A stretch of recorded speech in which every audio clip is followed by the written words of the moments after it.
بسم اللہ الرحمن الرحیم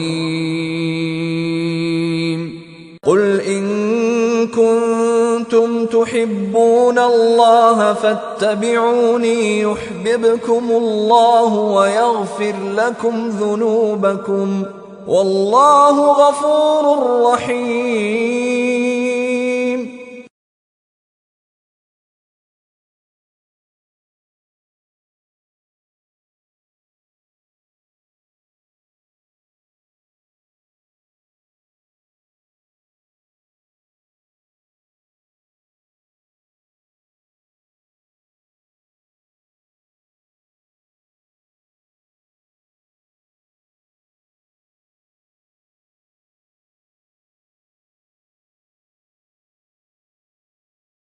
بسم اللہ الرحمن الرحیم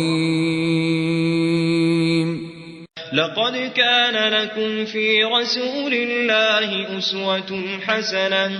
أسوة حسنة لمن كان يرجو الله واليوم الآخر وذكر الله كثيرا۔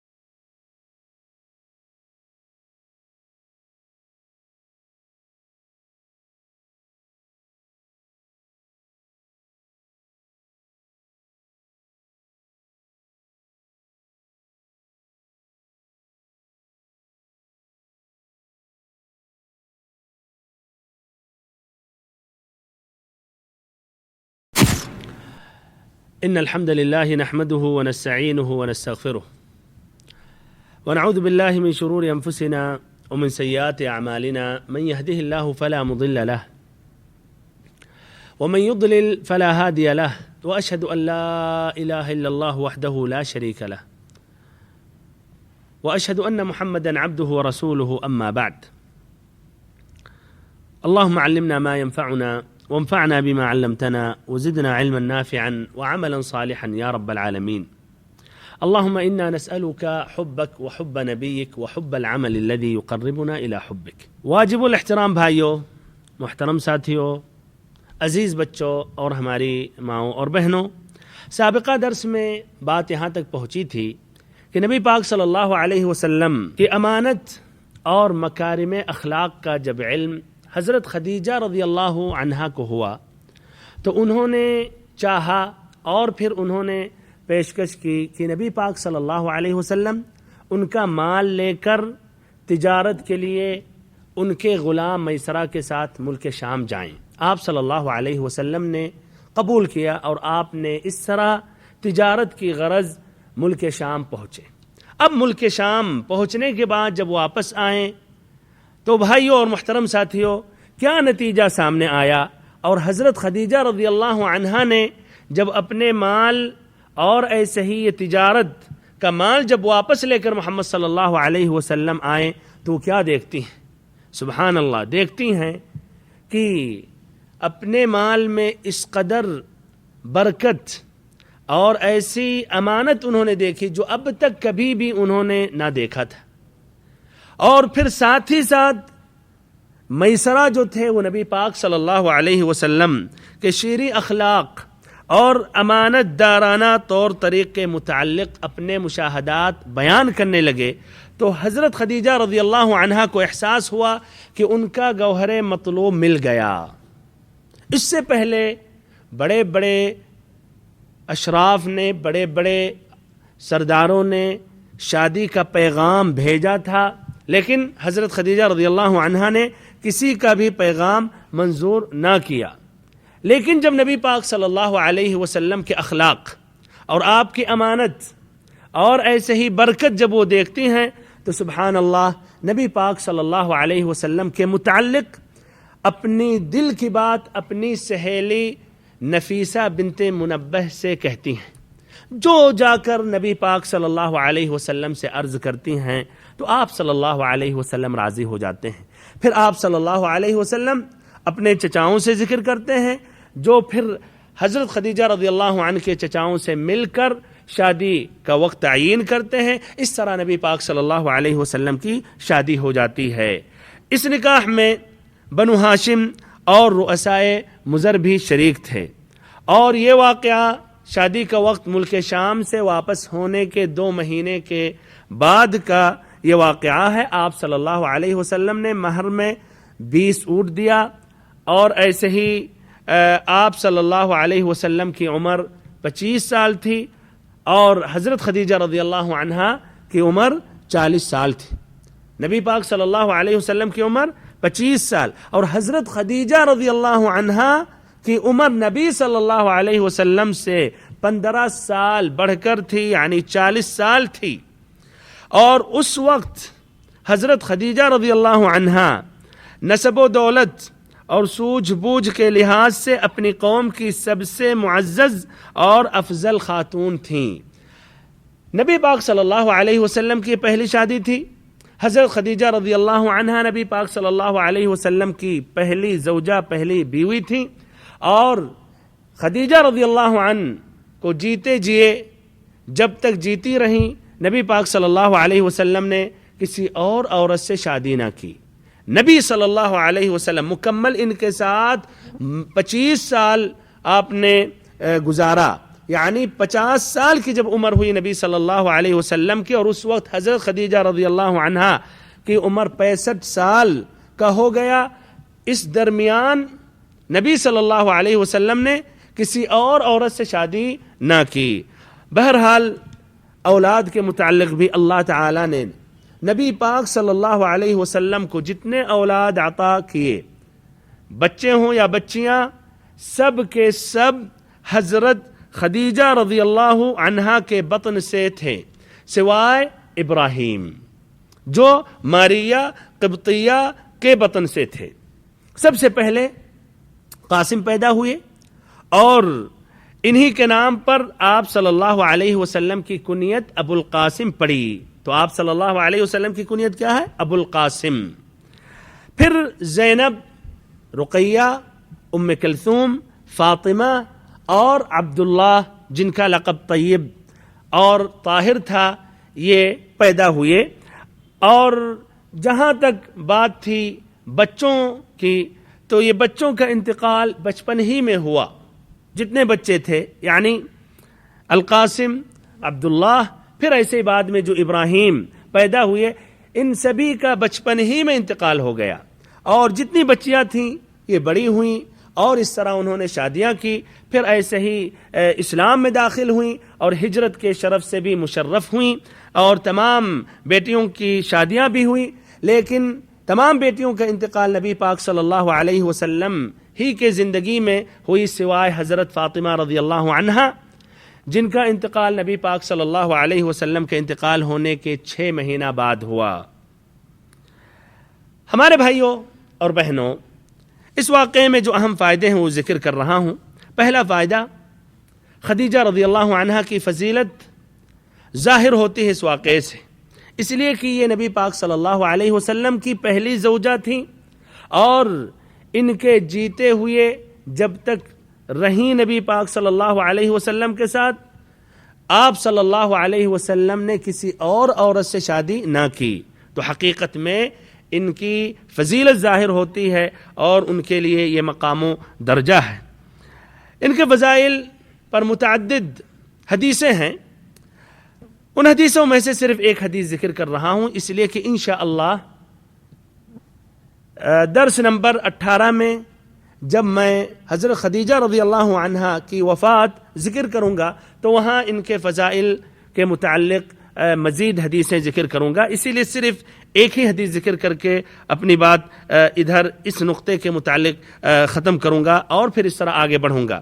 وہ یہ ہے کہ صحیحین میں، یعنی صحیح امام بخاری اور مسلم کی روایت ہے، حضرت علی رضی اللہ عنہ سے کہتے ہیں کہ میں نے نبی پاک صلی اللہ علیہ وسلم کو کہتے ہوئے سنا خیر نسائها مریم بنت عمران وخیر نسائها خدیجۃ بنت خویلد، کہ اس دنیا کی سب سے بہتر اور افضل عورت مریم بنت عمران ہے، عیسیٰ علیہ السلام کی والدہ، اور اس دنیا کی سب سے بہتر اور افضل خاتون حضرت خدیجہ بنت خویلد ہے۔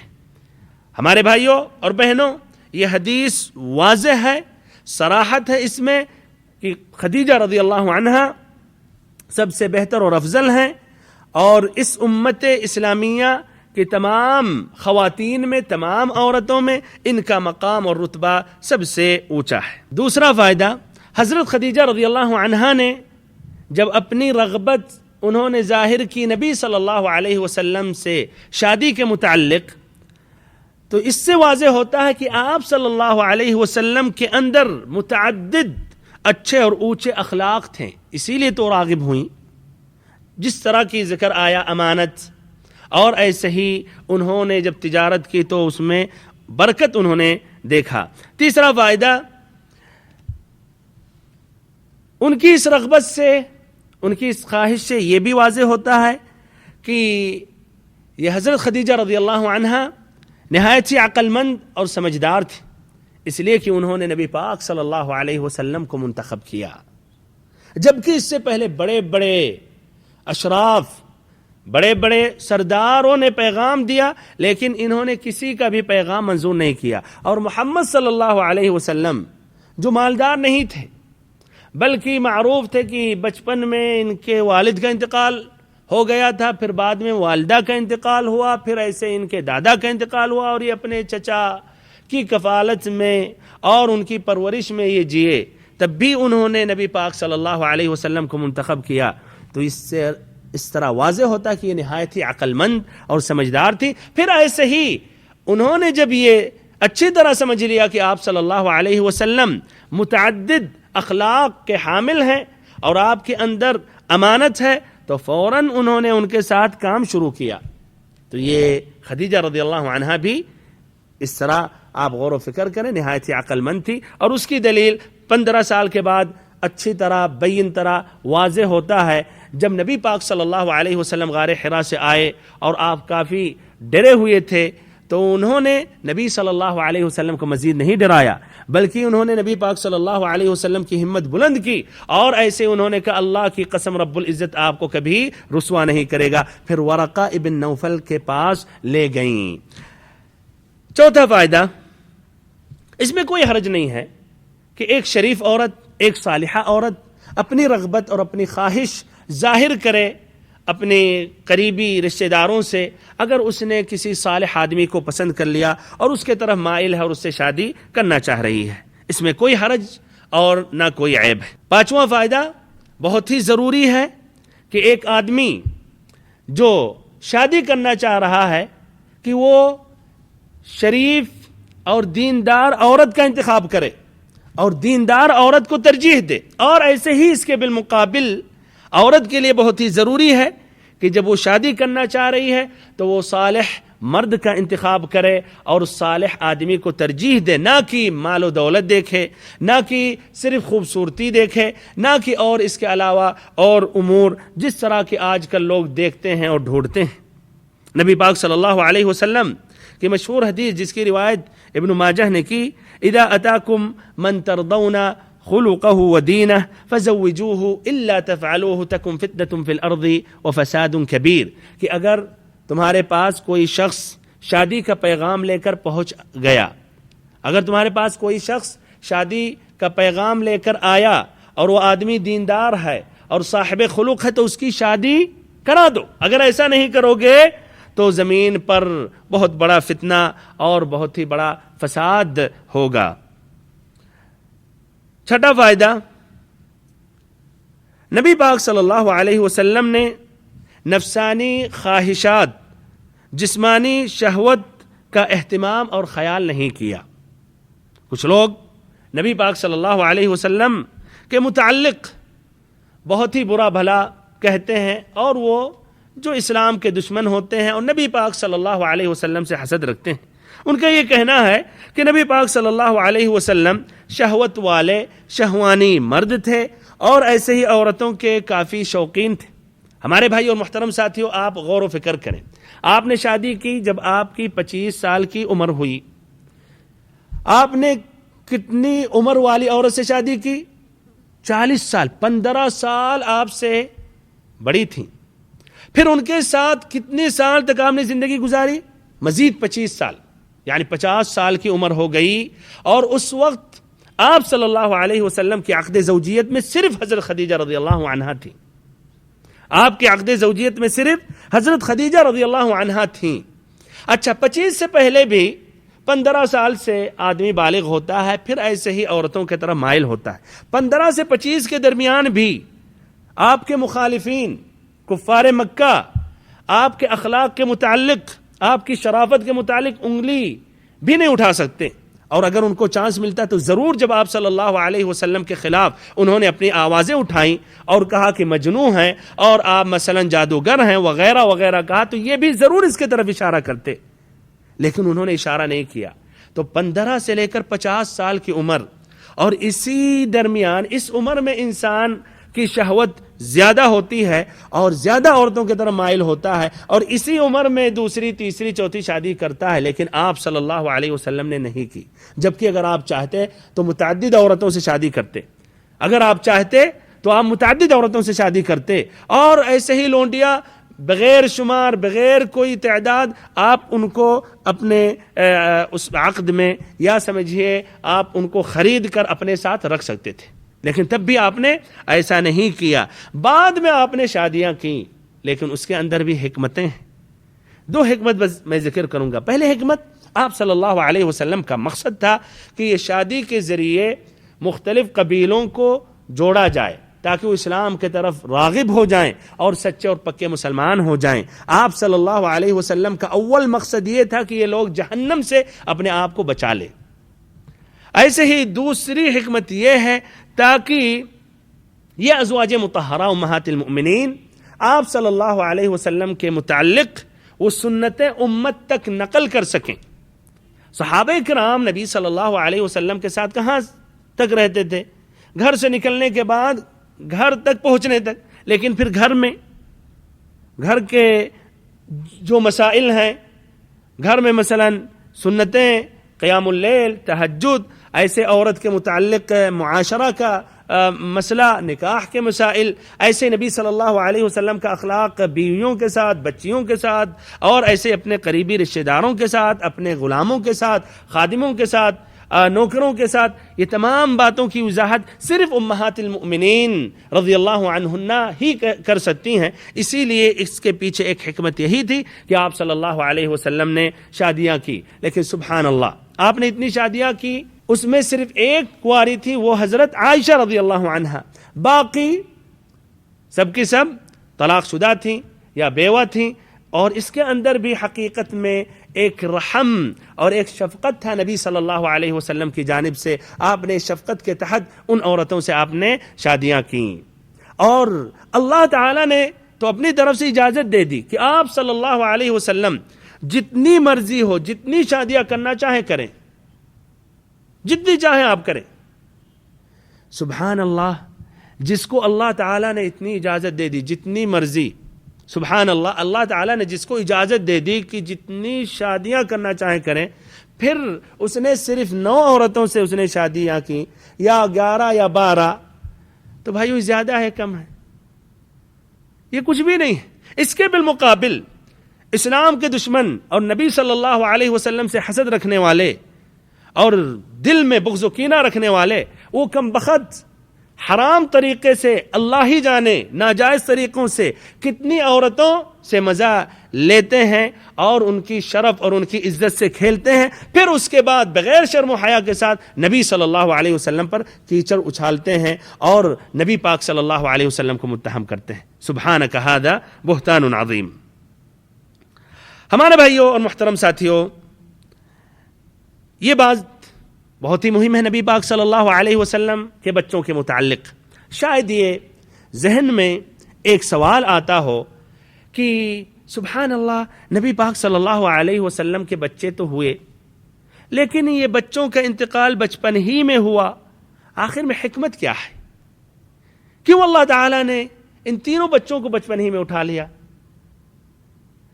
جبکہ آپ صلی اللہ علیہ وسلم کی انسانی جو فطرت، جبکہ نبی پاک صلی اللہ علیہ وسلم کی جو انسانی فطرت تھی اور انسانوں کی طرح آپ کا بھی یہ دل چاہتا تھا اور آپ کی بھی خواہش تھی کہ یہ بچے ہوں اور یہ بچے بڑے ہوں، اسی لیے ابراہیم کا جب انتقال ہوا تو آپ صلی اللہ علیہ وسلم کے آنکھوں سے آنسو جاری ہونے لگے۔ بہرحال تو اس کے حکمت بیان کرتے ہیں اہل علم۔ نمبر 1، تاکہ نبی پاک صلی اللہ علیہ وسلم کے اولاد، نبی پاک صلی اللہ علیہ وسلم کے بچوں کے متعلق لوگ فتنے میں نہ واقع ہو جائیں۔ ہو سکتا ہے وہ ان کے بارے میں بھی یہ خیال رکھیں کہ یہ نبی کے یہ لڑکے ہیں تو یہ بھی نبی ہیں، اور ممکن ہے، اور یہ ضرور کہنے والے۔ اگر بھائیو شیعوں نے حضرت علی رضی اللہ عنہ کو انہوں نے الہ کے درجے تک پہنچا دیا اور کچھ نے صراحت کے ساتھ کہا کہ آپ خدا ہیں، تو آپ تصور کیجئے کہ اگر نبی پاک صلی اللہ علیہ وسلم کی یہ نسل باقی ہوتی اور آپ کی نسل سے کچھ لوگ ہوتے تو کچھ لوگ ان کو کم سے کم تو نبی ماننے میں ان کے لیے تو کوئی حرج نہ ہوتا ہے کہ نہیں۔ اور ایسے ہی نبی پاک صلی اللہ علیہ وسلم کے بعد کتنے وہ لوگ آئے جنہوں نے جھوٹی دعوت کی کہ ہم نبی ہیں، تو اگر وہ نبی پاک صلی اللہ علیہ وسلم کی نسل سے ہوتے یا نہ ہوتے تب بھی وہ کہتے ہم نبی صلی اللہ علیہ وسلم کی نسل سے ہیں اور ہم بھی نبی ہیں۔ آج بھائیو یہ مسلمان اگر ایک قبر سے گزرتا ہے جس قبر پر گنبد بنا ہوا ہو یا وہاں لوگ میلہ لگائے ہوئے ہیں تو اس کا ایمان خراب ہو جاتا ہے، ایمان ڈگمگانے لگتا ہے، فتنے کے شکار میں واقع ہو جاتا ہے۔ اب تصور کیجئے اگر کوئی شخص آ کر یہ کہتا میں فلاں بن فلاں بن فلاں بن محمد بن عبداللہ ہوں، اس کے متعلق اور بھی غلو کرنے والے کرتے۔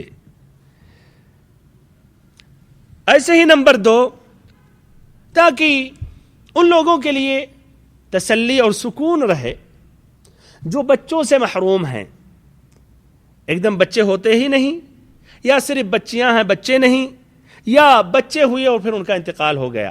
ان کو یاد رکھنا چاہیے کہ ان کے قدوہ حسنہ محمد صلی اللہ علیہ وسلم کے بھی بچے ہوئے اور بچوں کا انتقال بچپن ہی میں ہو گیا۔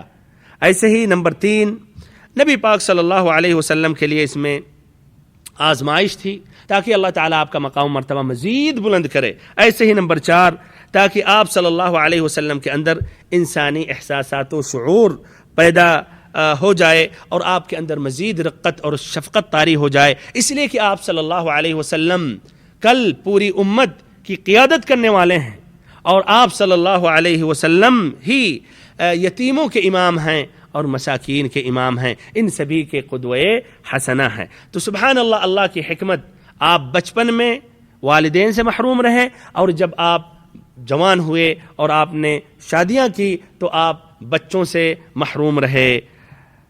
ادھر ایک اور بات ذکر کر رہا ہوں کہ تب شاید یہ ذہن میں بات آئے تو آخر میں بچے ہوئے اور ہونے کے بعد ان کا انتقال ہوا تو کیوں نہ ایسا ہوتا کہ اللہ تعالیٰ بچے دیتا ہی نہیں، تاکہ یہ نہیں کہ بچہ دیا پھر نبی پاک صلی اللہ علیہ وسلم کچھ عرصے تک ان کے ساتھ مانوس رہیں اور ان کے ساتھ خوش رہے، پھر اس کے بعد اللہ تعالیٰ نے اٹھا لیا۔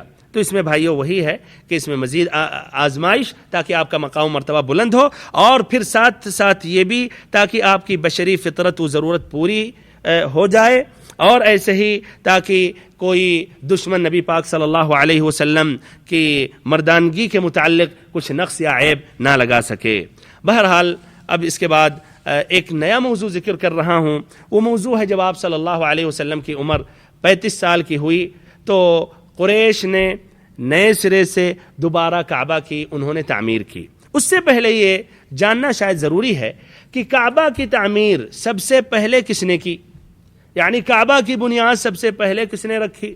کچھ مورخین ذکر کرتے ہیں کہ کعبہ کی بنیاد سب سے پہلے فرشتوں نے رکھی۔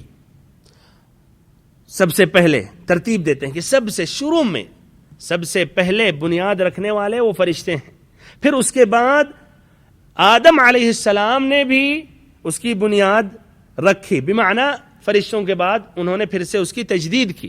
پھر ایسے تیسری مرتبہ آدم علیہ السلام کے بیٹوں نے، اور چوتھی مرتبہ حضرت ابراہیم اور اسماعیل علیہ السلام.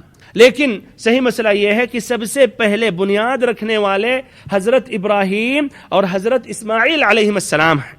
ابن کثیر رحمہ اللہ بھی البدایہ والنہایہ میں یہی کہتے ہیں کہ ان ھذا کان اول بنا، یعنی حضرت ابراہیم اور اسماعیل علیہ السلام نے جو کعبہ کی بنیاد رکھی یہ سب سے پہلے بنیاد رکھی گئی. لیکن کچھ اہل علم نے کہا قرآن مجید کی آیت سے یہ واضح ہوتا ہے کہ ابراہیم اور اسماعیل علیہ السلام کی بنیاد رکھنے سے پہلے وہ بنیاد وہاں تھی.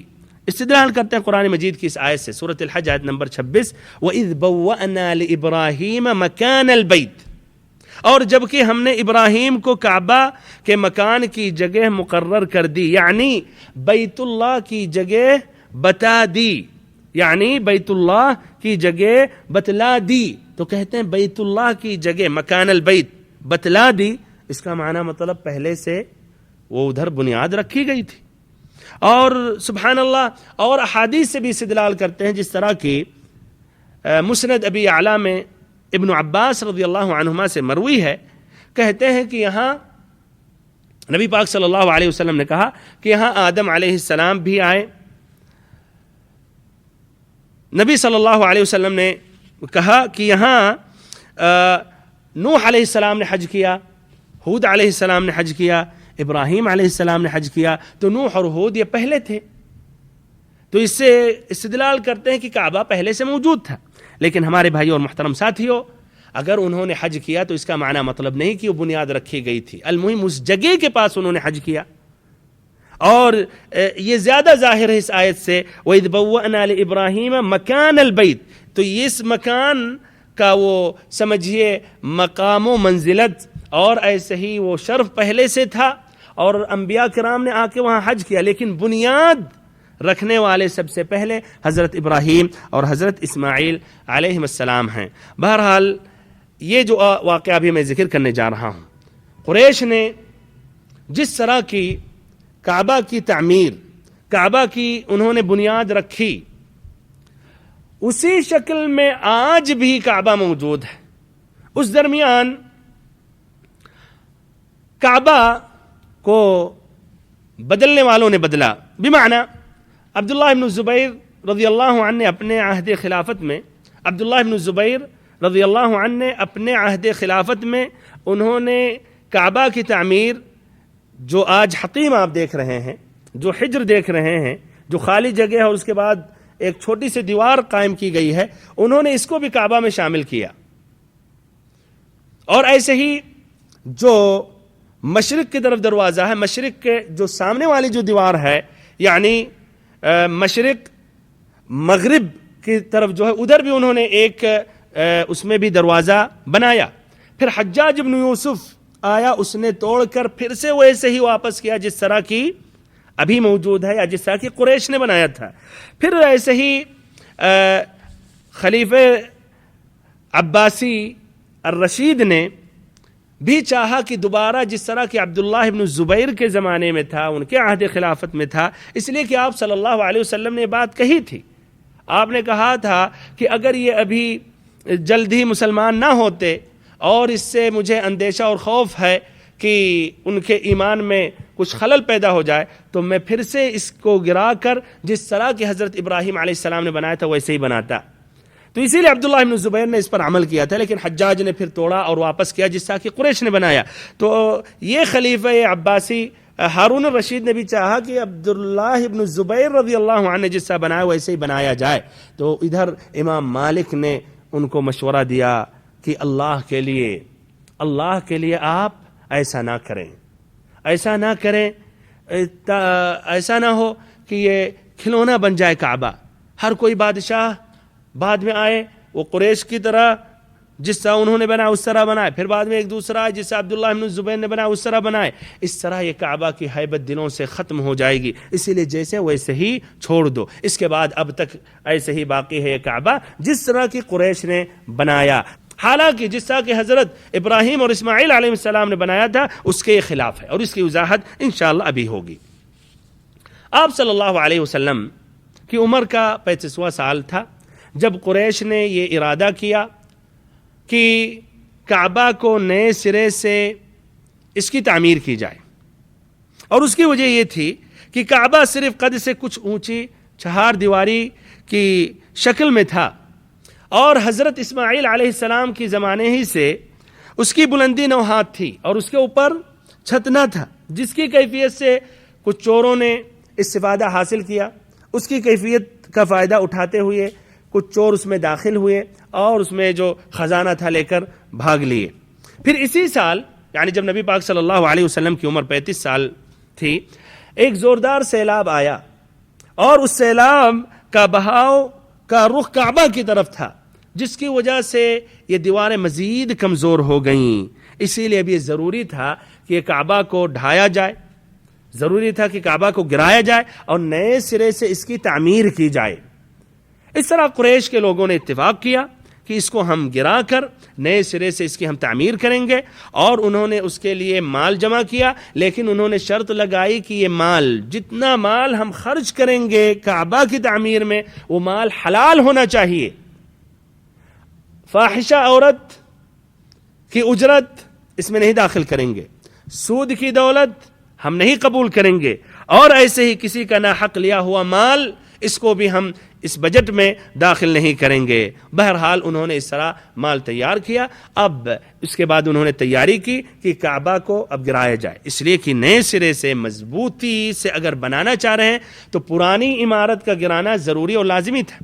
اب گرانا انہوں نے چاہا، لیکن گرائے کون، شروع کون کرے، کس کی ہمت اور جرأت کی وہ آگے بڑھے اور کعبہ پر کدال چلائے۔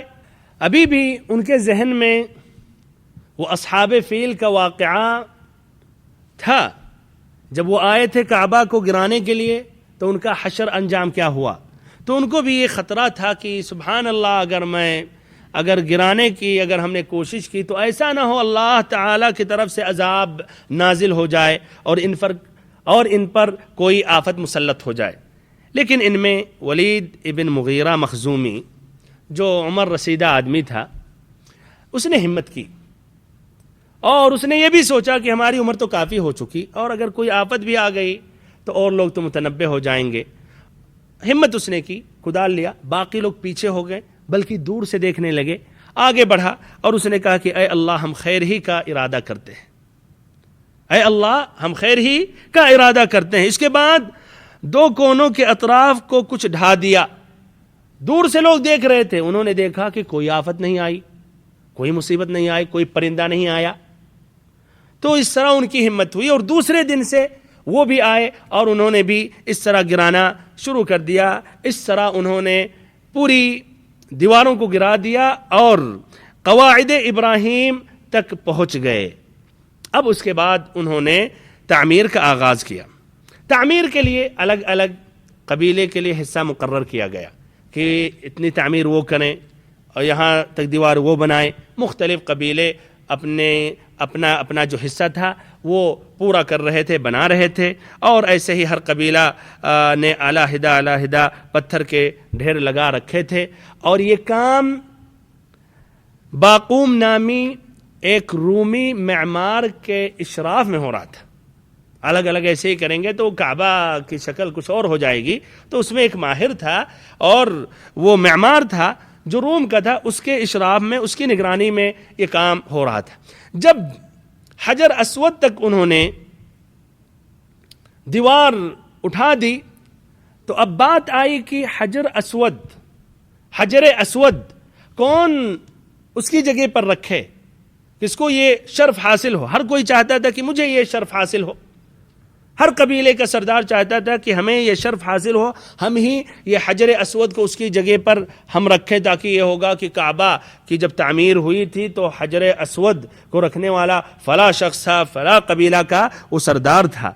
اس میں اختلاف ہوا، لڑائی بھی ہوئی، 4-5 دن تک اختلاف جاری رہا، بلکہ یہ خوف تھا، یہ اندیشہ تھا کہ مسجد حرام میں سخت خون خرابہ ہو جائے گا.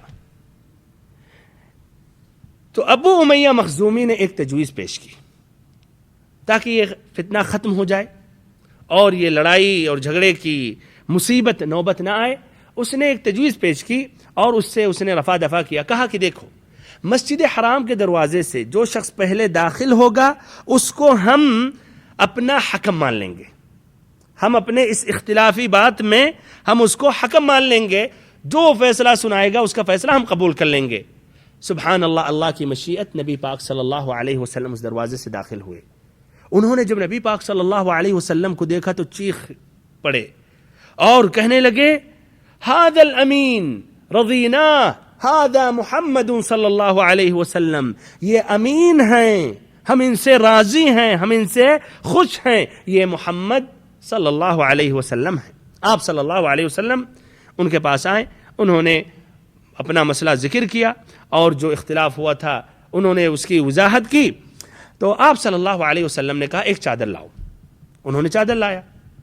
اس کے بیچ میں حجر اسود کو رکھا گیا. پھر کہا کہ ان کے جو مختلف قبائل کے جو سردار ہیں سب سے کہا کہ کونا پکڑو. سب نے پکڑا. کہا اٹھاؤ. اٹھایا. پھر اس کے بعد حجر اسود کے پاس جب اس کو اٹھایا گیا تو آپ صلی اللہ علیہ وسلم نے اپنے دست مبارک سے اس کو اس جگہ پر رکھ دیا. سبحان اللہ، اس سے سارے لوگ خوش ہو گئے اور یہ نہایت ہی معقول فیصلہ تھا.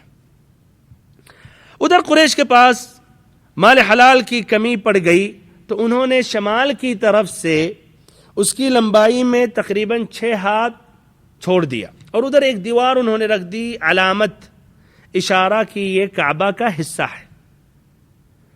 مال اس لیے کم ہو گیا تھا. یہی حصے کو ہم کہتے ہیں حجر یا حطیم.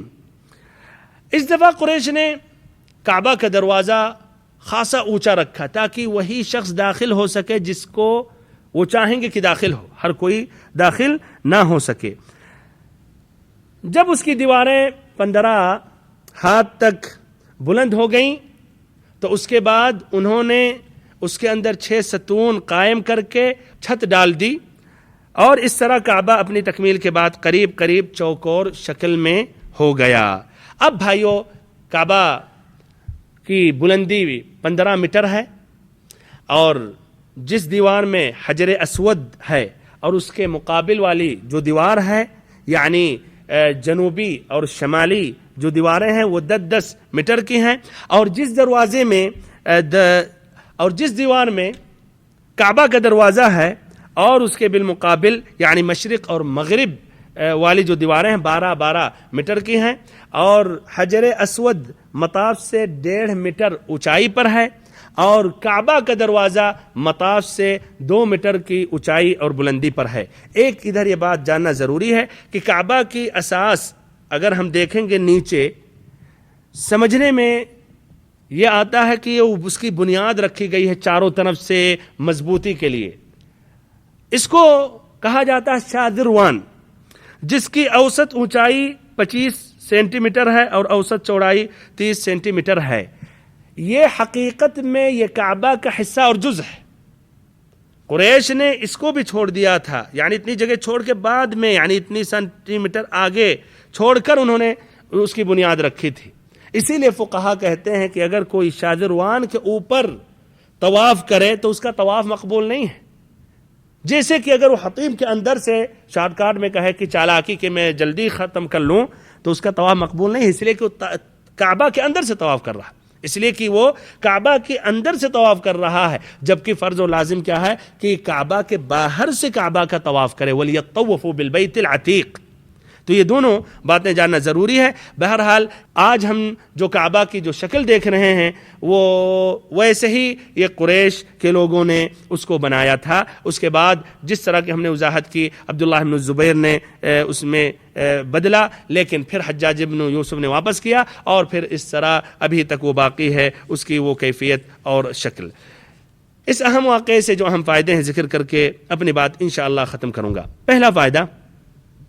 پہلا فائدہ قریش کے لوگوں نے یہ اتفاق کیا کہ کعبہ کی تعمیر کے لیے حلال کمائی ہونا چاہیے اور انہوں نے کہا حرام کمائی اس میں ہم داخل نہیں کریں گے. حرام کمائی ہم نہیں لیں گے۔ تصور کیجئے کہ وہ مشرک تھے، کافر تھے، تب بھی وہ اچھی طرح جانتے تھے کہ حرام کمائی، خاصتاً سود یا ایسے ہی فاحشہ عورت کی اجرت یا ناحق کسی کا مال لیا ہوا، یہ گھٹیا اور یہ بری کمائی ہے۔ تو ہمارے بھائی اور محترم ساتھیوں، ہمارے وہ بھائی جو کہتے ہیں ہم مسلمان ہیں اور نبی پاک صلی اللہ علیہ وسلم کہ ہم امتی ہیں، بدرجہ اولا ان کو یہ سوچنا چاہیے اور ان کو حلال کمائی کمانی چاہیے، نہ کہ حرام کمائی۔ بہت سے ہیں وہ مسلمان، ان کے نزدیک حلال اور حرام کا کوئی معنی مطلب ہی نہیں، المہم وہ کمائیں، جس طرح بھی آ جائے، المہم کمانا چاہیے۔ اگر ان کو حرام ذریعے سے زیادہ مل رہی ہے، اگر ان کو حرام ذریعے سے زیادہ مال مل رہا ہے تو اس کو مقدم کریں گے اس چیز پر کہ وہ حلال روزی ہے لیکن اس میں ذرا کچھ کم مل رہا ہے۔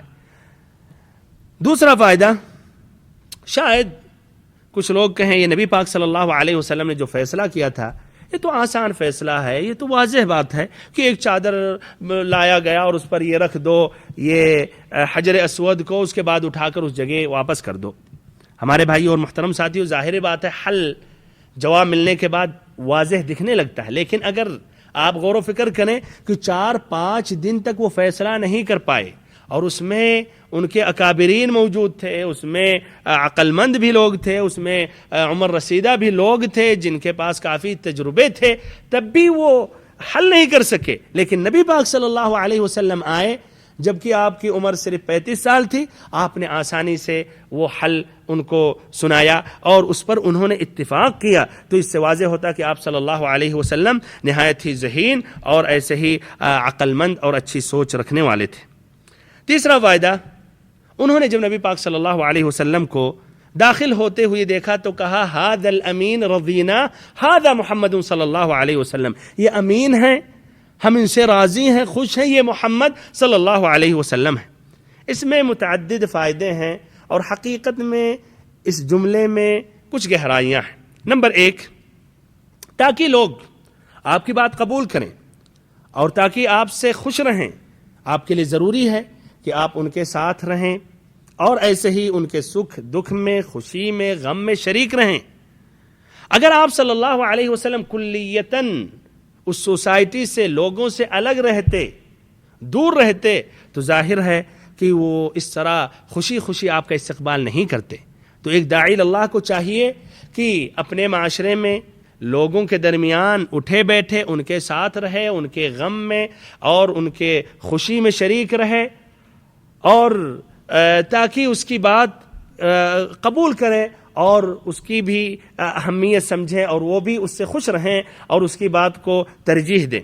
اگر آپ صلی اللہ علیہ وسلم کلیتاً ان سے دور رہتے تو شاید اس طرح وہ خوشی خوشی آپ کا استقبال نہیں کرتے۔ لیکن اس کا معنی مطلب یہ نہیں ہے کہ اگر وہ لوگ شرک میں ہیں تو آدمی اس قدر ان کے ساتھ مل جائے کہ شرک پر راضی ہو جائے یا ایسے ہی انکار نہ کرے، اور ایسے ہی اگر وہ مسلمان اگر علاقہ ہے یا مسلمانوں کے درمیان ہے اور ان کے اندر بھی کافی گناہ ہیں اور بہت سی مخالفات شرعیہ پائے جا رہے ہیں، تو اس کا معنی مطلب یہ نہیں ہے کہ ان کے ساتھ اس قدر گھل مل جائے کہ انکار کرنا چھوڑ دے اور خوش ہو جائے، راضی ہو جائے یا ان کے ساتھ ملوث ہو جائے۔ نہیں، احتیاط برتنا چاہیے، نہ کلیتاً ان کے ساتھ گھل مل جانا چاہیے، نہ کلیتاً انفرادی اور الگ ہو کر دور ہو جانا چاہیے۔ دوسری بات اسی اس جملے سے جو ماخوذ ہے وہ یہ ہے کہ داعی اللہ کی ایک اہم صفت، بلکہ اس کے لیے ضروری ہے، فرض ہے، لازمی ہے کہ اپنے اخلاق کو بلند کرے اور اچھے اور اونچے اخلاق کو اپنے اندر لائے اور اچھے اور اونچے اخلاق سے وہ متصف ہو جائے۔ تیسری بات، انہوں نے جب کہا کہ ھذا الامین رضینا، کہ امین ہم ان سے راضی ہیں، دیکھیے کیا کہہ رہے تھے، ہم راضی ہیں، ہم خوش ہیں، ہم ان سے مطمئن ہیں۔ بعد میں جب آپ صلی اللہ علیہ وسلم نے اسلام کی طرف دعوت دی تو کیا کہا؟ جادوگر ہیں، پاگل ہیں، شاعر ہیں، ہے کہ نہیں؟ حقیقت میں ان کا پرانا جو جملہ تھا کہ یہ امین ہے، ہم ان سے راضی، ہم ان سے خوش ہیں، اس جملے سے اپنے آپ پر وہ رد کر رہے تھے پہلے ہی انہوں نے 10 سال پہلے یا 5 سال پہلے انہوں نے اپنے اوپر رد کر دیا. ادھر کہہ رہے ہیں کہ یہ تو امین ہیں، ہم ان سے خوش، ہم ان سے راضی ہیں، پھر بعد میں کیا کہہ رہے ہیں کہ جادوگر ہیں، جھوٹے ہیں. ایسے ہی چوتھی بات یہ ہے کہ ایک مسلمان جب لوگوں کو حق کی طرف دعوت دے گا، برائیوں سے روکے گا، تو لوگ خاموش نہیں رہیں گے، دشمنی کریں گے اور برے القاب سے نوازیں گے. تو اس کو یاد رکھنا چاہیے کہ نبی پاک صلی اللہ علیہ وسلم اس کے قدوہ حسنہ ہیں اس مسئلے میں. آپ صلی اللہ علیہ وسلم نے جب دین کی بات نہیں کی تو خوش تھے، ھذا امین رضینا، ہم راضی ہیں. لیکن جب آپ دین کی طرف بلانے لگے، حق کا پیغام سنانے لگے اور شرک سے روکنے لگے تو انہوں نے کیا کہا؟ مختلف القاب سے انہوں نے نبی پاک صلی اللہ علیہ وسلم کو متہم کیا. چوتھا فائدہ، حادثہ فیل سے قریش کا مکان و مرتبہ پورے عرب میں بلند ہو گیا، اور اس واقعے سے یہ کعبہ کی تعمیر میں جو اختلاف ہوا اور نبی پاک صلی اللہ علیہ وسلم نے اس اختلاف میں ان قریش کے تمام افراد کو بچایا اور اختلاف کو ختم کیا، اس واقعے سے نبی پاک صلی اللہ علیہ وسلم کا مقام و مرتبہ پورے قریش میں بلند ہوا. حادثہ فیل سے قریش کا مقام و مرتبہ پورے عرب میں بلند ہوا، اور اس واقعے سے نبی پاک صلی اللہ علیہ وسلم کا مقام اور آپ کی منزلت بلند ہوئی.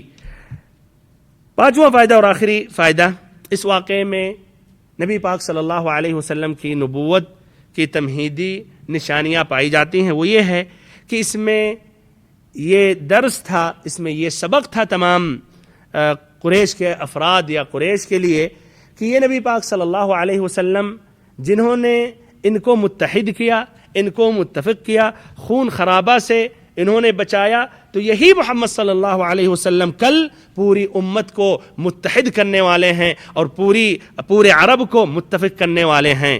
آخری میں اللہ رب العزت سے ہم دعا کرتے ہیں کہ اللہ تعالی ہم سبھی کو علم نافع عطا کرے، ہم سبھی کو نبی پاک صلی اللہ علیہ وسلم کی سیرت مبارکہ مکمل طور پر سمجھنے کی توفیق دے. وصلی اللہم وسلم وبارک ونعم علی عبدک ورسولک محمد.